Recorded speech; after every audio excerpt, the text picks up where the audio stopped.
God created the heavens and the earth. The earth was formless and empty, and darkness covered the deep waters. And the Spirit of God was hovering over the surface of the waters. Then God said, "Let there be light." And there was light. And God saw that the light was good. Then he separated the light from the darkness. God called the light day, and the darkness night. And evening passed, and morning came, marking the first day. Then God said, "Let there be a space between the waters, to separate the waters of the heavens from the waters of the earth." And that is what happened.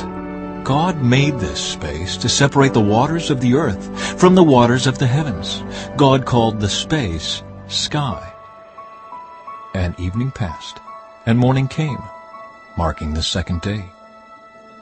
Then God said, "Let the waters beneath the sky flow together into one place, so dry ground may appear." And that is what happened. God called the dry ground land, and the waters seas. And God saw that it was good. Then God said, "Let the land sprout with vegetation, every sort of seed-bearing plant, and trees that grow seed-bearing fruit. These seeds will then produce the kinds of plants and trees from which they came." And that is what happened.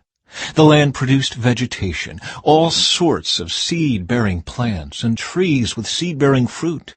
Their seeds produced plants and trees of the same kind, and God saw that it was good. And evening passed, and morning came, marking the third day.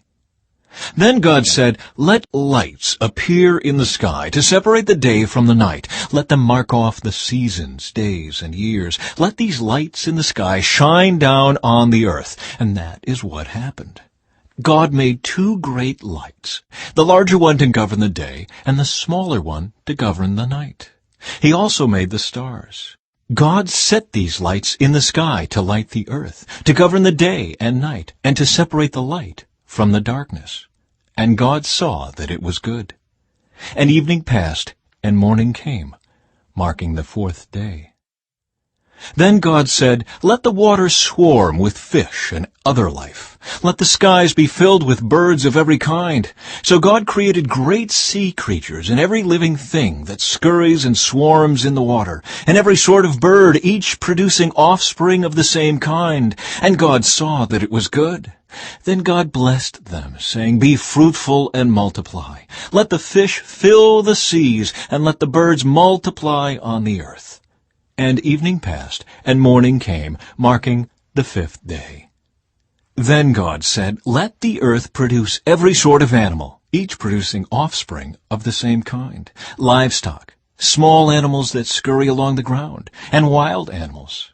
And that is what happened. God made all sorts of wild animals, livestock, and small animals, each able to produce offspring of the same kind. And God saw that it was good. Then God said, "Let us make human beings in our image, to be like us. They will reign over the fish in the sea, the birds in the sky, the livestock, all the wild animals on the earth, and the small animals that scurry along the ground." So God created human beings in his own image. In the image of God he created them. Male and female he created them. Then God blessed them, and said, "Be fruitful and multiply. Fill the earth and govern it. Reign over the fish in the sea, the birds in the sky, and all the animals that scurry along the ground." Then God said, "Look, I have given you every seed-bearing plant throughout the earth, and all the fruit trees for your food, and I have given every green plant as food for all the wild animals, the birds in the sky, and the small animals that scurry along the ground, everything that has life." And that is what happened. Then God looked over all he had made, and he saw that it was very good. And evening passed, and morning came, marking the sixth day. Chapter 2. So the creation of the heavens and the earth and everything in them was completed. On the seventh day, God had finished his work of creation, so he rested from all his work. And God blessed the seventh day, and declared it holy, because it was the day when he rested from all his work of creation. This is the account of the creation of the heavens and the earth. The man and woman in Eden. When the Lord God made the earth and the heavens, neither wild plants nor grains were growing on the earth. For the Lord God had not yet sent rain to water the earth, and there were no people to cultivate the soil. Instead, springs came up from the ground and watered all the land. Then the Lord God formed the man from the dust of the ground. He breathed the breath of life into the man's nostrils, and the man became a living person. Then the Lord God planted a garden in Eden in the east, and there he placed the man he had made. The Lord God made all sorts of trees grow up from the ground, trees that were beautiful and that produced delicious fruit. In the middle of the garden he placed the tree of life and the tree of the knowledge of good and evil. A river flowed from the land of Eden, watering the garden and then dividing into 4 branches. The first branch, called the Pishon, flowed around the entire land of Havilah, where gold is found. The gold of that land is exceptionally pure. Aromatic resin and onyx stone are also found there. The second branch, called the Gihon, flowed around the entire land of Cush. The third branch, called the Tigris, flowed east of the land of Asher. The fourth branch is called the Euphrates. The Lord God placed the man in the Garden of Eden to tend and watch over it. But the Lord God warned him, "You may freely eat the fruit of every tree in the garden, except the tree of the knowledge of good and evil. If you eat its fruit, you are sure to die." Then the Lord God said, "It is not good for the man to be alone. I will make a helper who is just right for him."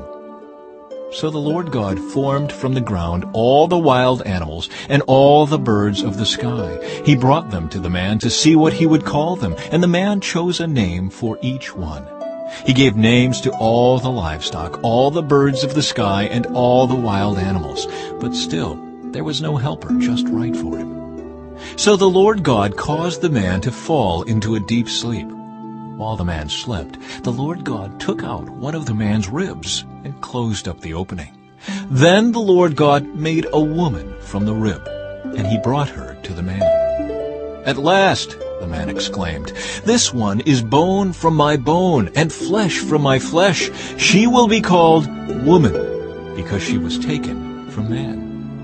This explains why a man leaves his father and mother and is joined to his wife, and the two are united into one. Now the man and his wife were both naked, but they felt no shame. Chapter 3.